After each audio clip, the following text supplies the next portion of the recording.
Hello friends, welcome to Ali वेटने wisdom. दोस्तों, बहुत बहुत स्वागत है आपका अली वेटने विजडम में। एक वीडियो मैंने पिछली बनाई थी बफेलो न्यूट्रिशन के ऊपर।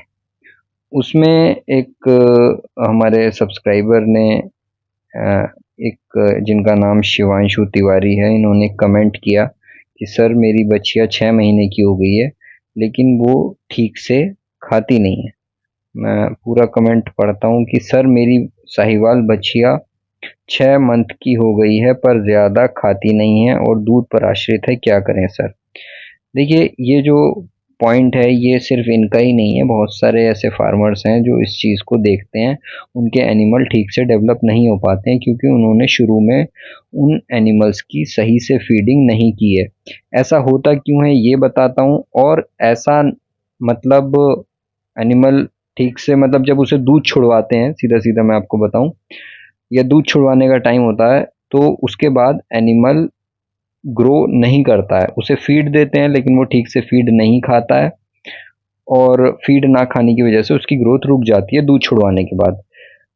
गाय में अगर देखा जाए, अब ये क्योंकि साहिवाल की बात कर रहे हैं, देसी काऊ है, देसी काऊ से कुछ इमोशनल अटैचमेंट ज़्यादा होता है।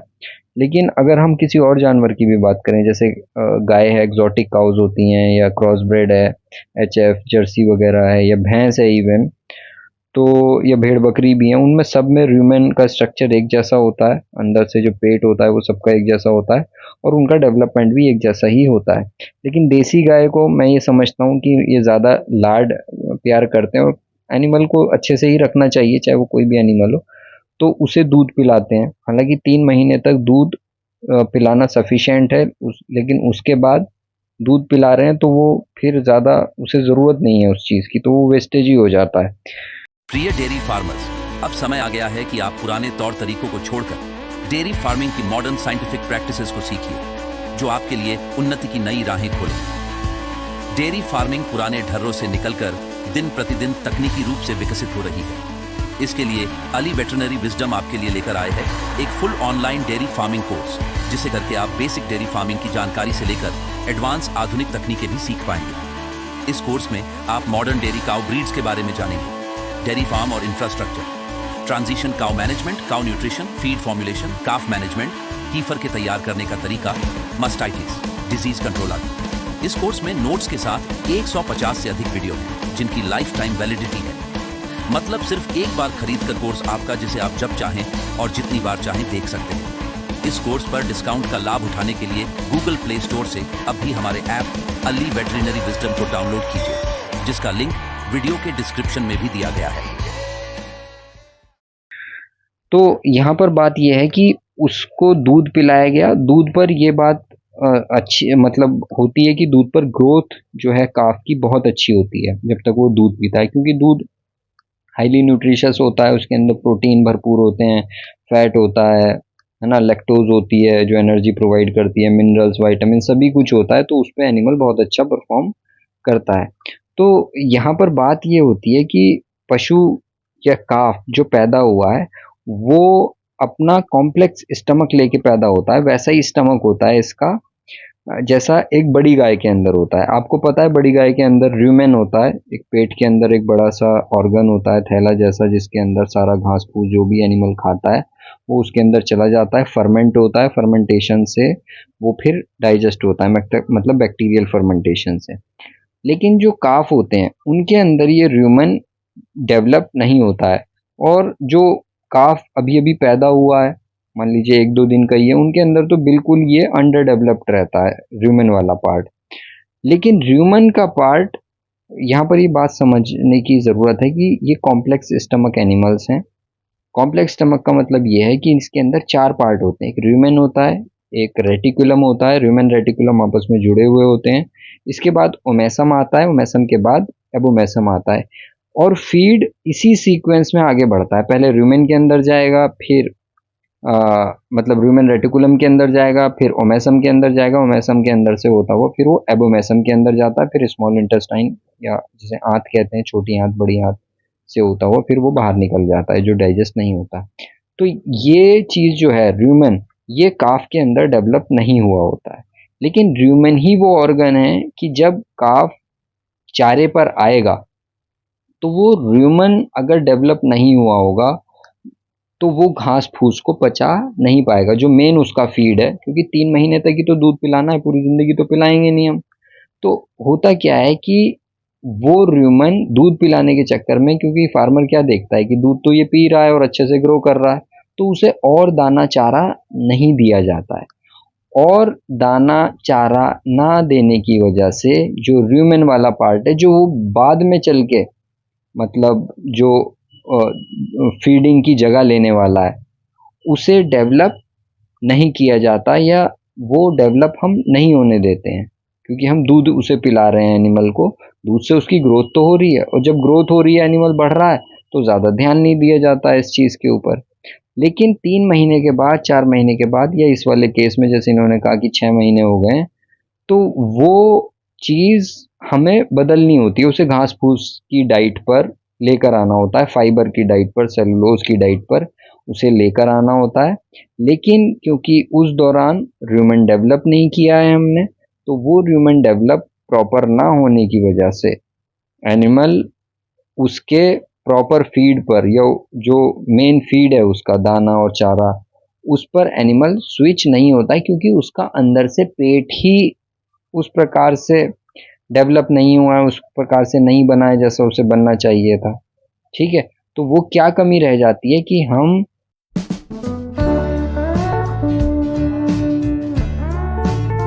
बेहतर पशुओं के चयन के चलते डेयरी पशुओं में दूध उत्पादन की आनुवंशिक क्षमता लगातार बढ़ रही है। बायो इन्फॉर्मेटिक्स विज्ञान और मॉलिक्यूलर सिलेक्शन मार्कर पहचान के उपयोग से इस उत्तम पशुओं की चयन प्रक्रिया को और तेज किया जा रहा है, जो आनुवंशिक सुधार की अभूतपूर्व गति को दर्शाता है। इस बढ़े हुए दूध उत्पादन को बनाए रखने के लिए पशुओं को उच्च पोषण स्तर की जरूरत होती है, जिसमें सभी आवश्यक पोषक तत्व सही अनुपात में शामिल होने चाहिए। लेकिन अफसोस की बात है कि कई किसान पशु पोषण के तेजी से विकसित हो रहे विज्ञान के बारे में नहीं जानते, जिससे फीड बनाने में गलतियां होती हैं। अच्छे से अच्छा पोषण देने की कोशिशों के बावजूद किसान अक्सर अपने पशुओं की पोषण संबंधी जरूरतों को ठीक से नहीं समझ पाते, जिसके चलते उनके पशुओं को संतुलित आहार नहीं मिल पाता। IMN पायरोफोर्स डेयरी किसानों की पोषण संबंधी प्रोटोकॉल का ऑडिट करके और उनके डेयरी पशुओं की जरूरतों के अनुसार उपयुक्त फीडिंग प्रोटोकॉल तैयार करके उनकी मदद करता है। हम कम से कम प्रोडक्ट के उपयोग को प्राथमिकता देते हैं और पशु के दूध उत्पादन के चरण के आधार पर केवल आवश्यक पोषक तत्वों की सिफारिश करते हैं। हमारा काम तब शुरू होता है जब पशु बछड़े के जन्म के आसपास ट्रांजिशन चरण में प्रवेश करते हैं। यह वो समय होता है जब पशुओं को संतुलित पोषक तत्वों की सबसे अधिक आवश्यकता होती है, ताकि वह ठीक से और बिना बीमार हुए दूध उत्पादन वाले चरण में प्रवेश कर सके। बछड़े के जन्म की तारीख से अपेक्षाकृत 3 हफ्ते पहले हम नेगेटिव डी-कैड प्रभाव को बनाने और जरूरी कैल्शियम जुटाने के लिए एक ट्रांजिशन फीड कार्यक्रम शुरू करते हैं, जो बछड़े के पैदा होने तक दिया जाता है। इस ट्रांजिशन फीड का आधार होता है हमारा सर्वोत्तम उत्पाद क्लोरोमेट। इसके बाद बछड़े के जन्म के दिन कैल्सीगेन का घोल पशु को बछड़ा पैदा होने के तुरंत बाद पिलाया जाता है। यह घोल पशु के खोए हुए इलेक्ट्रोलाइट्स, खनिजों और ऊर्जा की भरपाई करता है, जिससे बछड़े के जन्म की प्रक्रिया सुचारू होती है और इससे पशु तुरंत फीड खाना शुरू कर देता है। ब्याने के बाद जब पशु कैल्सीगेन का घोल पी लेता है तो पहले दिन से ही हमारा खास तौर पर तैयार किया गया लैक्टेशन फीड दिया जाता है, जिसे रुमेनिया, पायरोसैक और पायरोमिन के साथ संतुलित करके तैयार किया जाता है। इस फीड को पशु बड़े चाव से खाता है। पहले 7 से 10 दिनों में पशु को 2 चुनौतियों का सामना करना होता है, एक हाइपोकैल्सीमिया और दूसरा कीटोसिस। इन्हें रोकने के लिए हम मेटाक्योर और कीटोफेंड का उपयोग करते हैं, जो अधिकतम दूध उत्पादन हासिल करने के लिए और बनाए रखने के लिए जरूरी होते हैं। हमारे फार्मूलेशन से बनाया गया लैक्टेशन फीड पशु के ड्राई मैटर इनटेक में कमी नहीं आने देता। इस पोषण और प्रबंधन के चलते एक बार पशु ट्रांजिशन के इन 42 दिनों के फेर से ठीक से निकल जाता है तो आगे दिक्कत नहीं आती। इसके बाद तो फार्मर को सिर्फ हमारा फॉर्मुलेट किया हुआ पशु आहार देना होता है और दूध लेना होता है। इन प्रोटोकॉल्स और प्रोडक्ट्स की एक खास श्रृंखला के जरिए आपके जानवर स्वस्थ और उत्पादक बने रहते हैं, जिससे बीमारी का खतरा कम होता है। कई किसानों के साथ हमारे संबंधों ने हमें यह सिखाया है कि डेयरी पशुओं के प्रबंधन के लिए अलग अलग फार्म के हिसाब से अलग अलग तरीके अपनाने की जरूरत होती है, जिसमें कच्चे माल की उपलब्धता और पशुओं की उत्पादन क्षमता जैसे पहलुओं पर ध्यान दिया जाता है। हमारे प्रोटोकॉल का पालन करके और चरण विशिष्ट उत्पादों का इस्तेमाल करके हम उत्पादन में कम से कम 15 से 35% सुधार कर सकते हैं और कुल खर्चों में कमी सुनिश्चित कर सकते हैं। आईएमएन पायरोफोस किसानों को बेहतरीन पशु स्वास्थ्य और उत्पादकता के लिए जरूरी ज्ञान और उपकरणों से लैस करने के लिए प्रतिबद्ध है। हमारा समग्र दृष्टिकोण पोषण संबंधी जरूरतों, पर्यावरणीय कारकों और डेयरी परिणामों को प्रभावित करने वाली प्रबंधन प्रथाओं पर ध्यान केंद्रित करता है। हम किसानों को डेयरी विज्ञान और पोषण में नवीनतम प्रगति से अपडेट रखने के लिए कार्यशालाएं और प्रशिक्षण सत्र आयोजित करते हैं। हमारा लक्ष्य एक ऐसा समुदाय बनाना है जहां किसान अपने अनुभव साझा कर सकें और एक दूसरे से सीख सकें, ताकि हम एक टिकाऊ भविष्य की दिशा में बढ़ सकें जहां पशु और किसान दोनों ही समृद्ध बन सकें। आईएमएन पायरोफोस को चुनकर आप अपनी सफलता और अपने डेयरी पशुओं के कल्याण के लिए एक प्रतिबद्ध साथी का चयन कर रहे हैं। हम डेयरी किसानों को पशु पोषण संबंधी सलाह और प्रजनन समस्याओं से जुड़े मुद्दों के लिए तकनीकी सलाह भी देते हैं। यदि आप अपना फीड बनाकर अपनी फार्मिंग को आर्थिक रूप से और अधिक लाभकारी बनाना चाहते हैं, तो उसके लिए हमारे उच्च क्वालिटी के फीड प्रीमिक्स से खुद का फीड बनाएं और उत्पादकता में वृद्धि करें।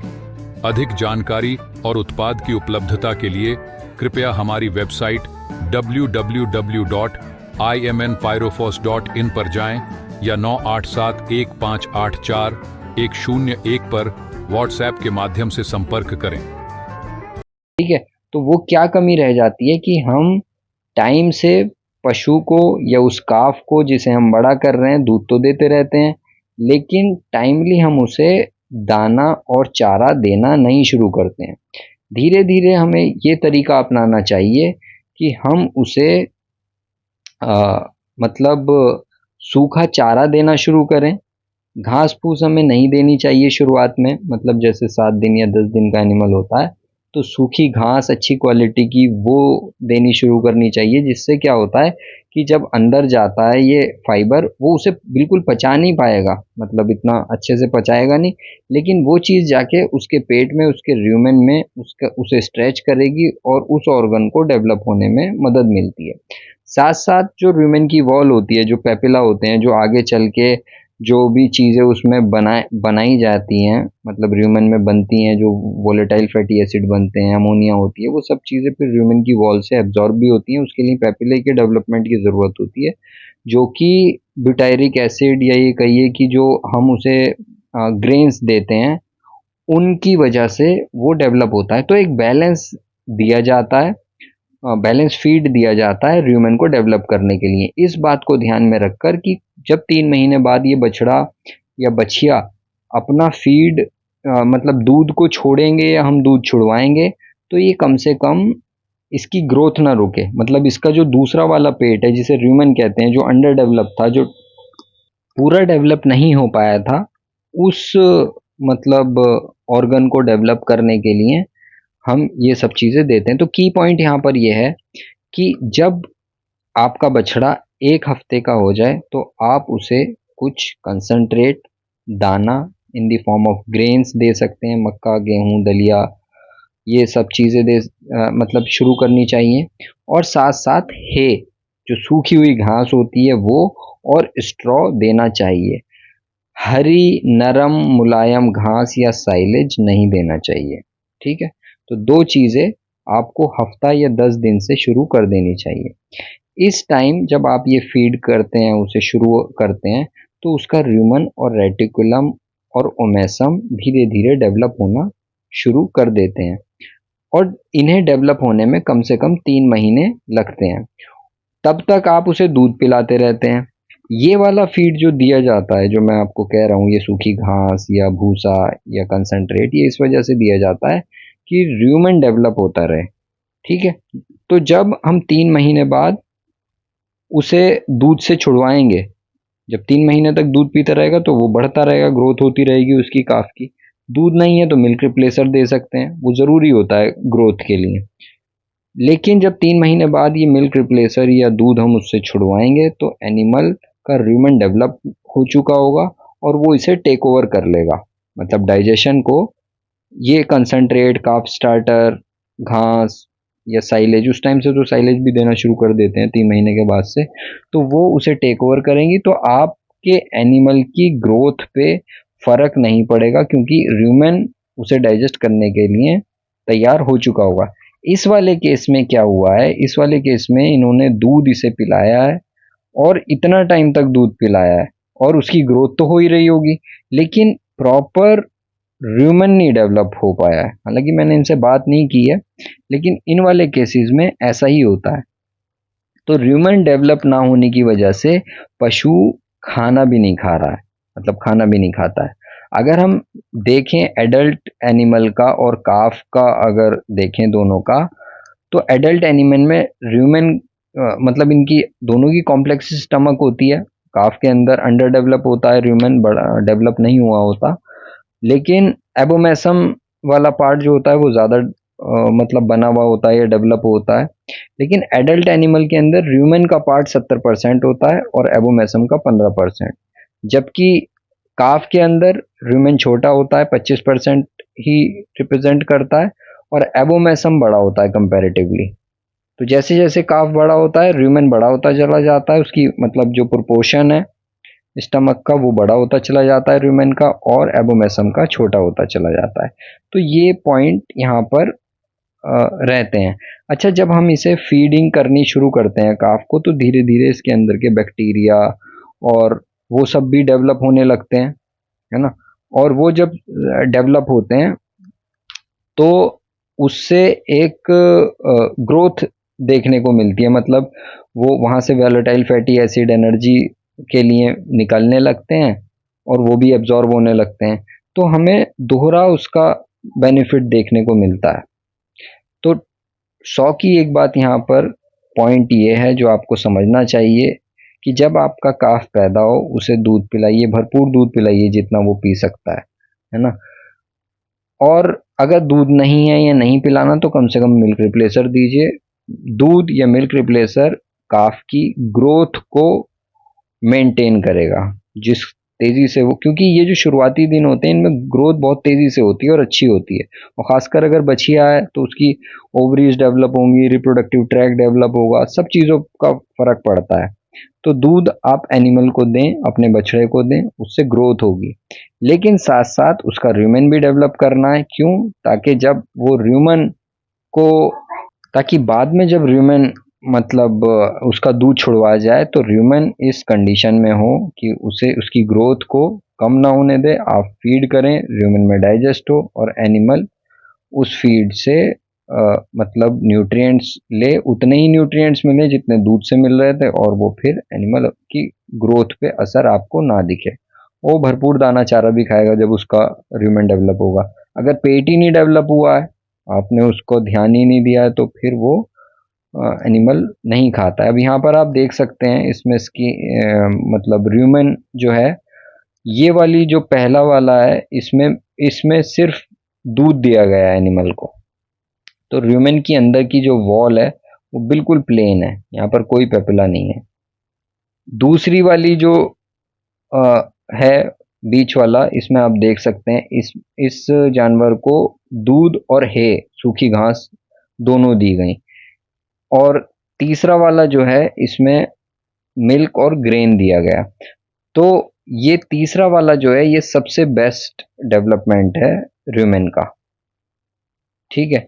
लेकिन हमें हे भी देनी है, हे से या घास और भूसे से र्यूमेन का साइज बढ़ता है और जो ग्रेन होती है उससे उसका स्ट्रक्चरल डेवलपमेंट होता है, पेपिले वगैरह बनते हैं। अगर ये दोनों चीज़ें नहीं देंगे, सिर्फ मिल्क देंगे, तो ये प्लेन सा रह जाएगा और प्लेन में ना कोई चीज़ डाइजेस्ट होगी, ना यहाँ पे ठीक से फर्मेंटेशन होगी, और जब ये डेवलप ही नहीं होगा तो एनिमल हमारा बेकार हो जाएगा, ठीक है।